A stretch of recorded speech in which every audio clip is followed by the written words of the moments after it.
Hi, everyone. Welcome to the Authenticity Journey. I am Clara, Chief Empowerment and Partnerships Officer at Marvel Security. Co hosting with me today is Marlon Bermudez. Hello and welcome. Today, we have an amazing guest, which we are very excited about Ronald Diamond. He is the founder and chairman of Diamond Wealth, a net worth over 100 family offices. He's a leading expert in private market investing and the CEO of Family Office World Media, focused on collaboration and innovation among ultra high net worth families. Ron, welcome to the Authenticity Journey. Can you share a little bit more about yourself? Well, thank you for having me. It's a pleasure to be here. Yeah, I live in Chicago. I've got two beautiful daughters.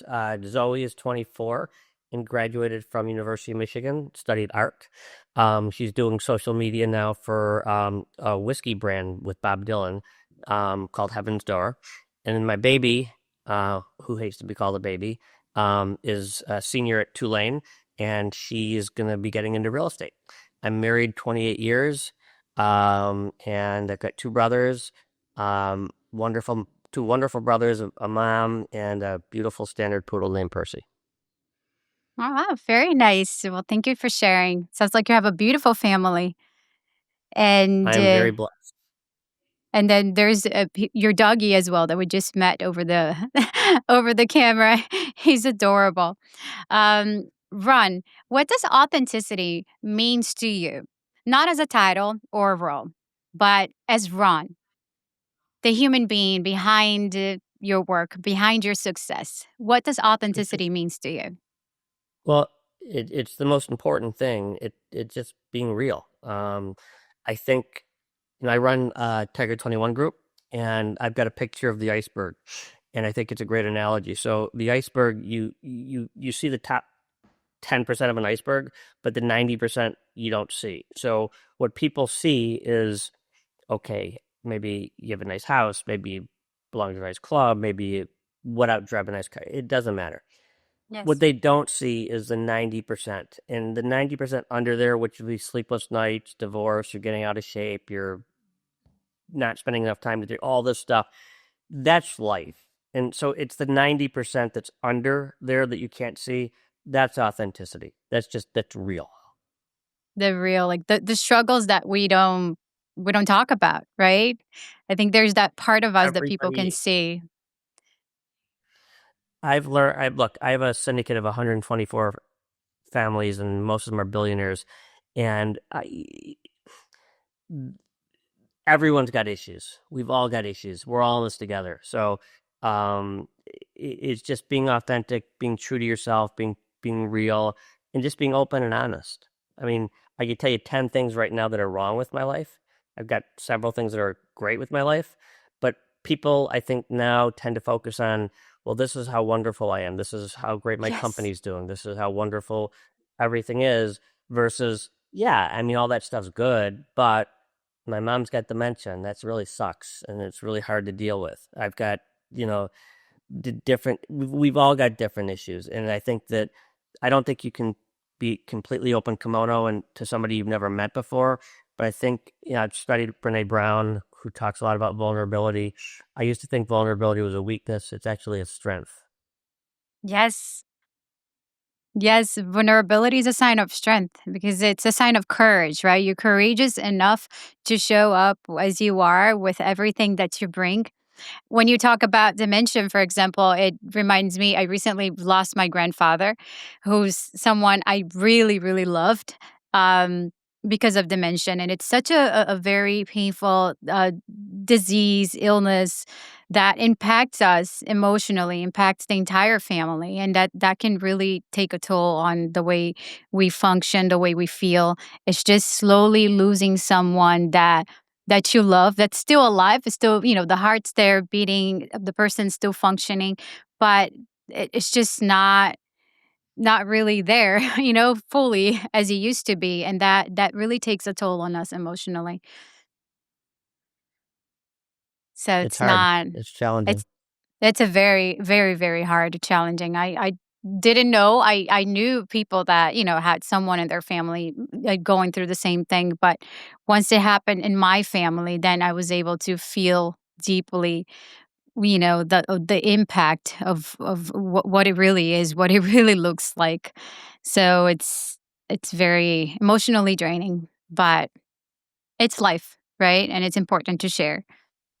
And I think part of that is part of the journey that we all have as the human It's life. condition, right? So we all create a lot of memories with just our unique experiences with family members in accomplishments as well. And it doesn't have to be professional or corporate accomplishments. It could be, I learned how to dance, for example. I'm still working on that. But it could be accomplishments like that. And I think that aspect of human connection where we're trying to grow and just trying to remember each other over time, I think that's part of the journey, part of, what might hit us the most because then we're concerned of are we heading in that direction over time. Like for example, for myself, I am concerned about a lot of different things, but I try to focus on the journey ahead. I try to focus on the good things that we have today, but also with remembering the vulnerability. Okay, Ron, quick question for you. As we think of the human journey and the human experience, has there been a moment as you've grown in your career, and both personally and professionally, that changed your perspective on something? Like that aha moment or something that really changed your perspective or just expanded your vision into something different? Well, from a personal standpoint, when my dad passed away, that shattered my life. He had prostate cancer. He was my hero, and I was very close with him. And it was the first person who I was very, very close with who passed. So that had a huge impact on me. And then from a business standpoint, I started my career at Drexel Burnham, which at the time was the most profitable firm on Wall Street. That's with Michael Milken and junk bonds. And it was an incredible company. It was like Goldman Sachs on steroids. And I was in a room. I got the job 2 years out of college, out of Northwestern, and 2 years after I started the job, Fred Joseph, the CEO, comes into the room. Most of the people are in their 60s and 70s, and he said, "We're going bankrupt." That was another shock because again, my takeaway from that was that I would always be loyal to people, but never to a company. Because if you look at what happens, I remember this was imprinted upon me. So I remember the woman with the big green glasses. I could remember the overweight person sweating like all over his body. I remember somebody like their hair. I remember scents and fragrance. I can remember everything about it. So this was imprinted upon me. So this had a huge impact on me from a career standpoint. And I just basically said, I'm, you know, and it was my first real job. I just said, if this could happen to Drexel, it could happen to anybody. And fast forward, look at what happened to Bear Stearns and Lehman Brothers and DLJ and Kidder Peabody and Alex Brown, and you can go down the list. And so I moved back to Chicago and started a hedge fund before I really knew what I was doing. I didn't consider myself an entrepreneur. I was planning to work at Drexel and hopefully run a division one day, maybe hopefully run the company one day. But after 2 years, that didn't happen. And I was so disillusioned, I just moved back to Chicago, started a hedge fund, um, and got going. So I think from a personal standpoint, certainly my dad. From a business standpoint, certainly Drexel Burnham. Well, I'm losing a father, right? It's very impactful in people's life. Was that many years ago? Or It's been almost 35 years. Yeah. wow, wow. Yes, it's one of those pains that will never heal. You walk forward with it, but it's still there, right? It's party. Yeah. And it's part of our foundation too, whether it's our parents or grandparents or specific friends or people that influence the way that we learn about things. It also helps build part of our foundation too. My daughters, their favorite song used to be, I forgot who the artist was, but it's what doesn't kill you makes you stronger, and I think that's true. Yes, yes. Pain is it's life as well. I think as humans we try to move through life without pain. We're constantly avoiding anything that will cause us discomfort. But here's the truth about pain. Pain shapes us, right? It transforms. It leads us into a path that we are forced to know ourselves, to really go deep inside and grow, right? Not in the easiest way, but in the most powerful way, by feeling pain and going through Yeah, those experiences. pain sucks, and you try to do everything you can to avoid it, but you can't. And what happens when something bad happens, I could almost, I don't look forward to anything bad happening, obviously, but I almost do because I know when something bad happens, it'll be a growth experience for me down the road. It might be a week, a month, a year. Yes. And typically I'll be better off down the road. Again, I don't hope bad things happen, but I found that in my life, when bad things have happened, that's been where I've grown the most. Yes, I agree with you, and I believe you. I think pain shapes us, and the same for me. I think I've grown so much through pain, personally, and I think when I say that the pain is necessary, it may not sound really nice when people hear that, but I think I've went through so much pain in my life that I see pain as part of life and growth and all the emotions we feel as humans. That's inevitable but necessary. Yeah, it just you For don't you hope it doesn't happen, but it does, and then you just do the best you can to cope with it. Absolutely. Yeah, and for me, luckily I haven't lost my parents or immediate family, but I've lost my grandparents over time. One of the things that has been painful in my life has been more on growing up. I was bullied as a kid in Costa Rica for being one of the smart kids, so that has an imprint on you over time. And I think that kind of led to me being a little bit of an introvert as well. So I remember a couple years back in 2021, when I started going to networking events, and I walked out of a few of them because I was an introvert, and um, probably still am, but I was an introvert, and I just didn't know how to make that connection because of, even though I've have a very long journey of self discovery and improvement, and working through a lot of these books and all these other resources, I found myself being uncomfortable just trying to be doing business back in 2021, but also, and it was right around the time of COVID too, but also just trying to have deeper, more meaningful connections. So when I did that, I ended up going home and like trying to figure out, well, how can I be an entrepreneur? How can I be a business owner and a founder if I'm not stepping outside of my comfort zone? So I went on Amazon. I got a couple of books. One of them was The Edge for Introverts on Networking and Building Relationships, and another one as well.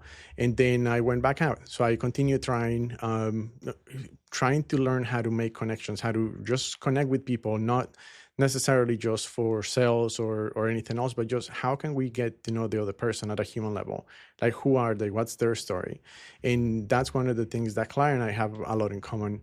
And to me, I had to turn all that pain of, being bullied as a kid. So you carry that with you to some degree, and then you have to process that, and then just turn it into a strength. And one of the things that Clara has said before is you can turn fear and pain into strength. So that's a great thing that I can resonate with.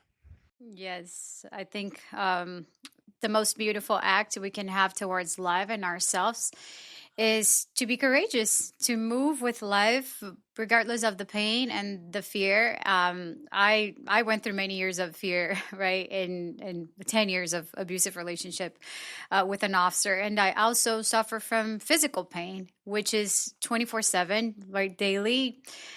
So when I think that comes from my own lessons, from my own perception of life, from what I experience. But I think it resonates with a lot of people because we feel pain in different ways, right? The fact that I'm hurting 24 hours in my body and it's a struggle to even do things and create, but I still choose to do even with the pain What because hurts? What hurts? I have fibromyalgia, right? So it's what they call fibromyalgia. So I hurt, I'm stabbed, needle pains all over my body 24 hours a day for the past 10 years. And some days are really hard. Some days are one of those days that I'm dying. How I can't even function. They actually they call that the suicide disease. No, that's Ron, what they call. My Ron, my my cousin has it. yeah, I it makes sense, and it's one of the hardest things you can go through because you don't have a diagnosis, you don't have, a cancer or something that you're going through, but you just question yourself, how am I going to move through life every single day? But I've always I choose to do. I choose to create, I choose to live, and I got emotional because it's, when you said that, because it's that deep. So I know you have someone that experiences the same thing, but it's that deep. It's like, oh my God, how can I do things? I do things with the pain. I choose to see friends, to work out, to work, to create, to do public speaking, to have a passion, and I move with the pain. And it's overwhelming. It's so, I think that speaks to a lot of people. They're out there just And moving forward. the hard thing about it, I mean, you're beautiful and you look perfect. And like, so if you broke your arm, I could see you in a sling, I could Yeah. see your arm's broken, but I can't physically see anything wrong. So No. it's And hard. you hard. And people look at you, you look perfect. Your blood work is perfect and you're perfect. But it's, the reality is not like that. So I think that part is very hard too. And unless you know someone very close that goes through it, my husband knows, and I have other people that do know. I think it's hard to even understand at first.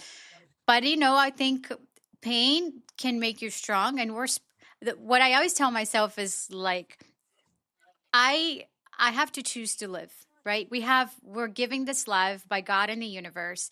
And if you choose to stay in bed, you hurt. So you're dwelling in misery regardless. If you choose to get up, you hurt. And it's hard, probably one of the hardest things you will do. But you're creating something, you're living, and you're actually, you know, experiencing life. If you stay in bed with the pain, it will not go away. And you're So just preventing you're in pain yourself. as we speak, you're in pain. Yes, I am. Okay. I have. How do you avoid, what do you do? Just pretend it doesn't exist, or how do you I power can't through it? really pretend. Sometimes I have to act like as it's not here, but it's still here. So there are moments where the pain is not as extreme, but then there are moments that it becomes extreme. There could be like a stabbing pain or something that you feel, but I've learned how to breathe through it, and I do what I try to do is like swim, go to the pool, and I do things in between. So I'm lucky to have my own office and be able to do certain things that will relieve the pain, or at least make it better for an hour or so. But I have to get up and walk. I have to manage my day in a different way. I have to make sure I go to Pilates. I have to make sure that I wake up and I go in the pool. I have to make sure, I do certain things to manage the pain. So, yes, as we speak, there are moments that I'm even, hosting a podcast or doing public speaking that I may feel an extreme stabbing pain, that it's terrifying, but I know what it is and it's there. Sometimes my arm, so I have like stress balls that I'll hold and I'll press on it, things that will help me move through it. But I choose life, and I choose to live, and part of what I do is help other people with physical challenges, emotional challenges. I'm all about mindfulness, and like I've mentioned before, like the yoga, the mindfulness, the meditation, not because I'm perfect, the opposite, but because I know what it feels to constant struggle. Well, you're an inspiration to a lot of people, and I think um, the more people that you hear your story, the more inspired people will get. So I have a tremendous amount of respect for you. Thank you. And thank you for, being open to, to even listen and understand, because it's hard, right? When we open up about, and this is probably the first time I talk about fibromyalgia. I've talked about different things, but it's probably really hard too, because people look at me and they see, I have a lot of people that they see that perfection. Oh, I wish, I have friends that will come to me, I wish I would speak like you, because I love doing Instagram lives and videos and things like that about motivational speech. And they have this perception of me, of someone who's perfect and is not, dealing with anything that's challenging, but it's actually the opposite. And most of my empowering messages, they come in my most painful moments. So, which is makes no sense, but that's how it is. So, but if there's anyone out there that struggles with fibromyalgia, I'm always here, open to share my experiences and to listen to. I'm a great listener, and I know how it feels. And I'm always, I'm always here, open for anyone who needs. Well, Ram, I have a question for you. Was there ever a time in your life that you felt disconnected from your authentic self? And how did you get back into it? Well, the answer is yes, but I didn't know it at the time. So you sort of like go through life and you put on these masks and like, you're 25 years old, you put on a suit and an Hermes tie and you're on Wall Street and you're this person. But when you look back on it, you're just like, it's not that I was not, it's not that I was faking. It's just that I wasn't being real. And I remember I speak a lot. I've given a lot of speeches, and I remember the best compliment I ever got, um, was somebody came up to me after a speech and said, "That was really authentic." And I didn't even take it as a compliment. I just said, "Oh, thanks." But Right. it was a huge compliment because I didn't talk about I've done this wonderful thing and I've done all these great accomplishments, whatever. I talked about all the failures that I've had. And I think that we learn more from failures than we do from success. And everyone's got a friend, people that they know in their life who's just like everything seems perfect. And then, you know, things aren't perfect. There was somebody I went to high school with he just seemed like a very arrogant person, and he was struggling, but I had no idea. He just seemed just like a pompous ass, Right. and he committed suicide a month ago. And it's like the last thing in the world you would possibly think of with him. And then you're like, oh, okay, so there's an Indian say, never judge somebody until you walk in his moccasins, and I think that that's very very true. I'm getting much better at it, but I don't judge anybody. And anybody, you know, like I said, we're all in this together. Yes, I love that saying that we're all in this together. And in fact, one of the things I've learned and I've shared over the years in my yoga classes or mental health, public speaking kind of thing, it's that usually when someone is miserable within themselves, they're miserable to the world outside of themselves. So when you see someone extremely miserable or being rude or destructive, you see someone who's hurting, who's suffering, and that's very easy to identify. We may think that person is strong, extremely confident, and is just like, fighting with everyone, but it's the opposite. It's a person who's hurting inside. They're miserable within them. And when we are miserable within ourselves, we can't be pleasant to the world outside of ourselves. Just think about us as humans, right? Naturally, if we're having a miserable day, of course we find ways of managing that. But if we're having a miserable day, there are times where we're not perfect and it becomes hard to be pleasant because you're struggling within yourself. So it's very hard to identify that for some people. But I like that you mentioned that, how you don't judge anyone because that extreme sign of confidence, strength, and or being extremely aggressive, that's just a sign of someone who's hurting and needs help. And if we could identify that earlier on, we could potentially help in one way or another. And a lot of times we conflate arrogance with insecurity. Um, it's very true. I don't. This is not a political show. I don't want to get political, but Right. if you look at it, I've got two beautiful daughters, and you try to instill certain qualities in them. I want them to be kind. I want them to be thoughtful. I want them to be empathetic. I want them to be a good listener. I want them to be a good friend. I want them to think of others. I want them to show emotion. I want them to understand where other people are coming from and just make the world a better place. And, um, those attributes, if you look at our president, he has none of those attributes. And I'm not making no judgment as far as whether he's a good president or a bad president. I'm just making a comment that you don't people who belittle people and judge and just constantly mock people and judge and bully and show that they're richer than you and stronger than you and more powerful than you, it's actually not arrogance. It's actually insecurity. And I didn't know that when I was younger, but I know it now. That's a great point of, showing insecurity. So that extreme sign of confidence is a sign of insecurity. In fact, I would, I would, yep.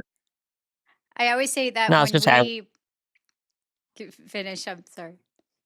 no, I would argue that yes, again, I don't want to get political, but it is a sign of insecurity when you have to come out and show that you're richer and smarter and better and all these things and bully people and belittle people. That is not, this guy's so arrogant, I don't want to be him. That's, you've got huge insecurities, and while I used to detest people like that, I actually feel sorry for people like that now. Yes, I agree with you, and you're absolutely right.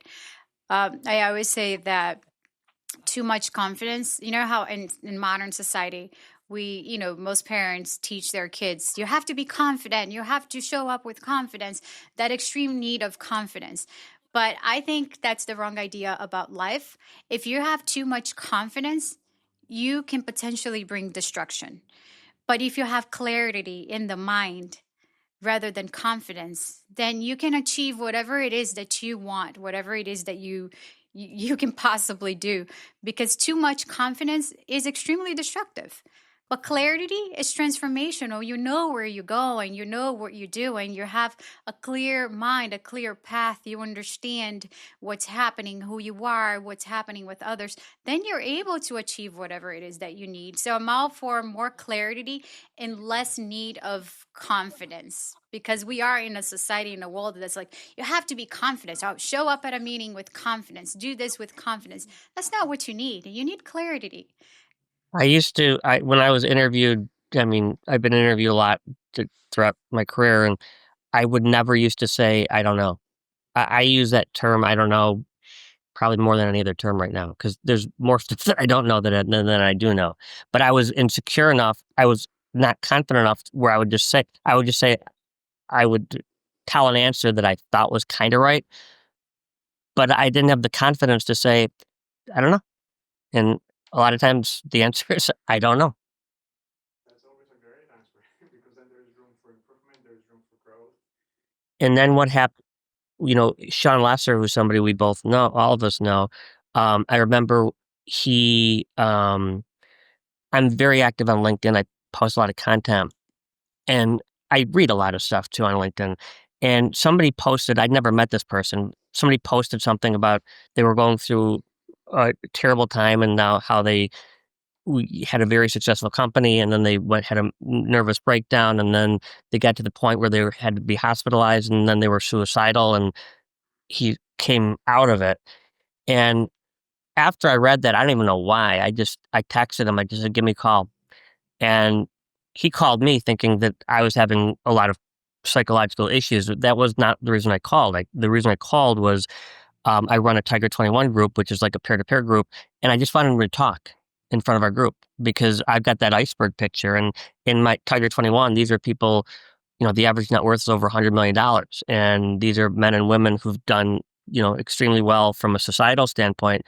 But when he talked about his struggles, all of a sudden it opened everybody else up. And then people who were even more introverted in my group that I've known for years would open up and say, you know what, my dad happened, or that happened to my mom, or whatever. So I think when you can be open and honest and vulnerable, it's authentic and it permits other people to be like, oh, yeah, you know what, that happened to me too.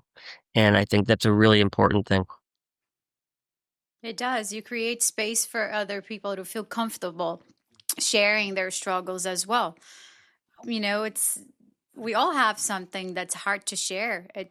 I think sharing vulnerable things about ourselves is one of the hardest things we can do as humans. And it is very hard. I remember maybe 2 years ago when I shared something on social media that was very vulnerable. I was 9 years into this abusive relationship, and I finally broke free. But then I shared something on my social media on Facebook where I have a good amount of followers, like 6,000 followers, 5,000. And at the time Facebook was still going, and I've always shared everything that's empowering, healing, and people would come to me for healing, for help. I've helped the people like with suicide, for not committing suicide or not giving up on their lives, or to just empower them with life. That's my passion. So I don't think they would think I would go through so much in my personal life at the time. So when I shared something related to my divorce and everything I was going through at the time, and physically as well, I had a panic attack right after. Like I posted, and I broke. I think it was just one of the hardest thing I've ever done, because I felt like a fraud. I felt like everyone's going to think I'm a fraud because I'm here helping all these people, and I have my classes are full of people and clients, and now I'm sharing something so vulnerable. But it was the opposite. I actually received a lot of support. It was still hard. I'm sure maybe I received the judgment as well from others, but I tried to not pay attention to the judgment part of things. But it's important. A lot of people reached out to me saying, "Oh, you empowered me to get divorced as well. You're empowering me to make changes to my own personal life." So it's important to share. We don't share expecting it's not to be the center of attention. It's not to expect others to actually feel bad for us. No, it's sharing to empower others, or to walk together with other people that are potentially going through the same thing or have been through the same thing. I think that's the idea of sharing things that are uncomfortable, that we don't talk about, and that prevents mental health, prevents all these mental health problems and psychological issues that we have. Because most of I'm not a psychologist, but I'm a human, and we know that most of the psychological problems we have, it's because we bottle up things. We bottle things up, and we don't share. We're afraid of talking about it. We're afraid of mentioning. We think there's going to be judgment. We think that's going to destroy our career, our professional image. And then we bottle up, and then you become even more physically ill, more mentally ill, and it's just the end of life. Your heart's beating, your blood's still pulsing through your veins, but you're not living. You're just bottled up and locked inside, just surviving, but not actually creating an experience that's worth it. I'm reading this book, Anxious Generation, now, by Dan Haidt, and it talks about kids primarily between 18 and 25, and it talks about the amount of anxiety, stress, depression, suicide amongst that cohort is off the charts. And they actually traced it back to the phone, because what was interesting is, like, when I was growing up, I'd come home from school, life wasn't as structured as it is now, and I'd play. If there's one person, I'd play one-on-one basketball. If there were 4 people, maybe we'd play football. If there were 6 people, maybe we'd play baseball. Um, we'd maybe ride our bikes, but we had no plan.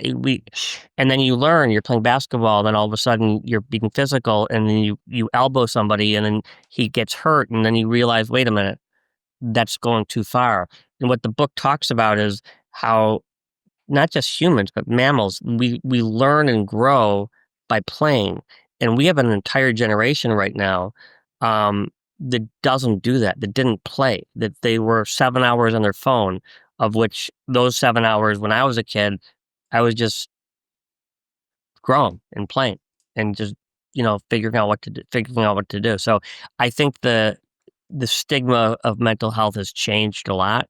When I was younger, you never, ever, ever talked about it. It was like the movie Ordinary People, which I thought was a great movie with Mary Tyler Moore, where literally she was stoic, and her son was very, very depressed, and there was just a huge disconnect. So I think that people feel better when they're around people that are authentic and real.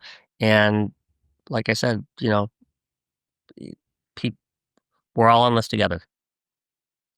Yes, it's a big saying. I think we have to carry on to the saying, after this podcast and in life in general, because we are humans walking this journey together. Our journeys may look slightly different, but we feel the same. We bleed, we die, we have a heart, we have emotions, sensations, and it's there's no difference. It's just a slightly different journey and a story to tell, but what we experience in deep inside is very similar. The confusion, the agitation, and that's being a human.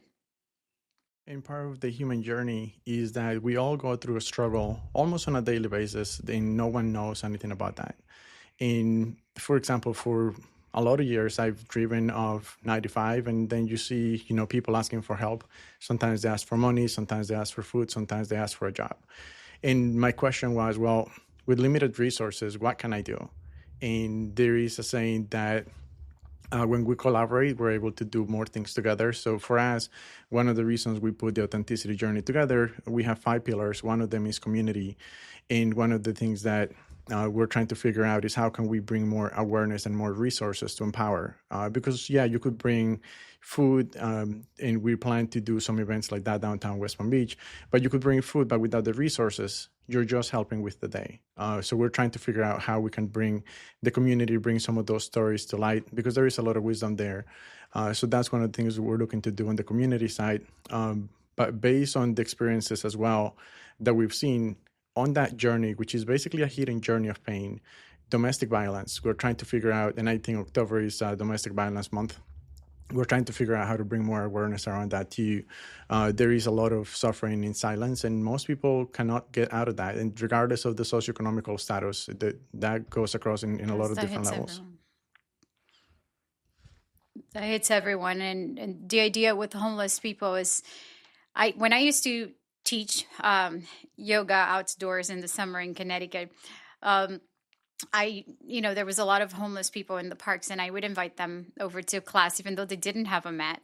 And what I've learned about them is that all of them, right? They have a story, and they're so smart. Like, they would share things with me that I was like, oh my God, you're so smart. And they have a heart. They're real people. And the government does offer, food, blanket. They have cell phones here, like in West Palm Beach. They are on their cell phones and they have blankets. So you can think, oh, they have everything. They're fine. Well, if you provide food, you provide a cell phone, a blanket, you're providing survival. But survival is not really living, it's not life, right? All of us, we can be homeless tomorrow, because everything happens within ourselves. So my idea is how to empower them from within themselves, like deep inside, in a way that they come back to life. It's not about just the food and the blanket, but how can you bring them into life as a human? How can they break free from whatever it is that's locking them in that prison, deep inside, that they are unable to provide for themselves or create or to be a human or to bring whatever it is of value that they have. All of us, we have something of value. That's a fact, right? We are unique humans, and there's every single person brings value and beauty in this world. So you look at homeless people, they hold so much value, but maybe they don't even know. They're so broken and within themselves, so they need inner empowerment, not just food and blankets. They need to come back into life. They deserve to have a life, right? This body was given to us, and they deserve to live, not just survive. So that's Now, my God, I was just going to say, sorry to interrupt.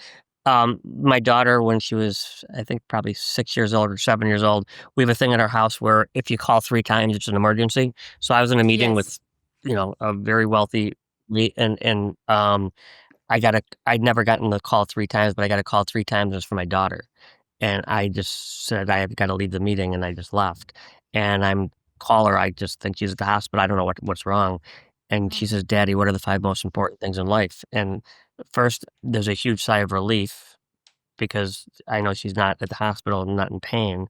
And then there's a little bit of anger, like, that's not an emergency. And then I went home and I explained to her, okay, this is not an emergency is this, not what happened. I said, so what was the issue? And she said, they're doing a project at class. They have to say the 5 most important things in life, and didn't know the answer.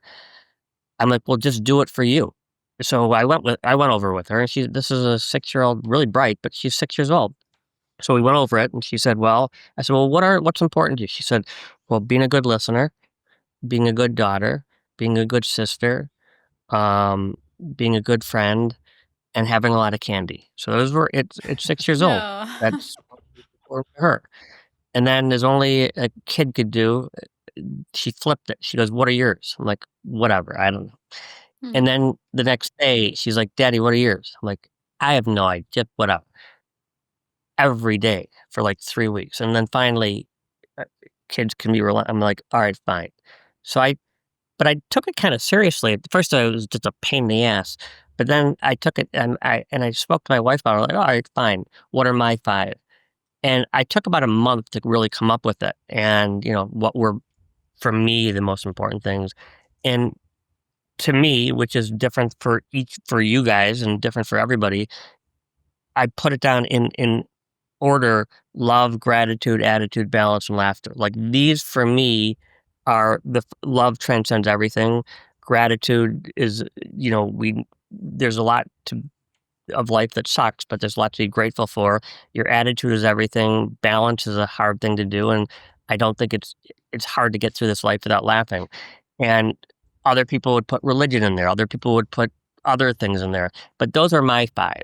And I think that when I lead my group, my Tiger 21 group, I put those. I have a poster. It says love, gratitude, attitude, laughter. Love, gratitude, attitude, balance, and laughter. If you would have asked me 10, 15 years ago if I would have ever put that, like, on a thing in front of 15 very successful people and showing that those are my core values, there would have been a 0.0% chance that would have happened. So, I think as you get older, you learn, you live, and hopefully we grow. And, like I said, we're all in this together.